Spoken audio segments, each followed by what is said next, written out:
Согласно програмата за финансиска подршка во земјоделството и руралниот развој за минатата година, донесена од страна на владата на Република Македонија, која ја спроведе Министерството за земјоделство, шумарство и водостопанство,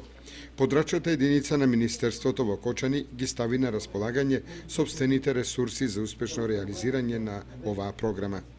Така за брзиот прием и проток на лица, ефикасно пополнување на апликациите, подрачната единица Кочани ги отстрануваше и евентуалните грешки и недостатоци во документацијата на земјоделците.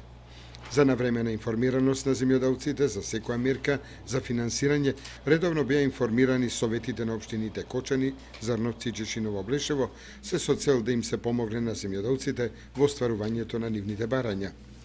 За финансиската подршка за произведено и продадено грозје во регистрирани домашни винарски визби не е доставено ни едно барање до подрачната единица во Кочани. За растително и сточарско производство доставени се 3205 барања, за финансиска подршка за произведено и продадено млеко во сите три фази вкупно се поднесени 1136 барања, а за градинарско производство предадено во домашни преработувачки капацитети се поднесени 80 барања. Земјоделците се интересирали и за осигурување на примарното земјоделско производство, при што поднеле 24 барања.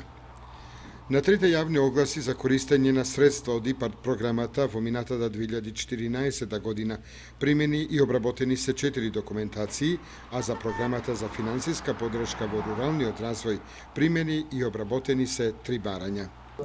За успешно функционирање на системот за програмата за финансиска подршка во земјоделството и руралниот развој во минатата година, од страна на подрачната единица на Министерството за земјоделство, шумарство и водостопанство во Кочани, внесени, обработени и целосно дигитализирани се околу 5200 семени земјоделски стопанства во единствениот регистар на земјоделски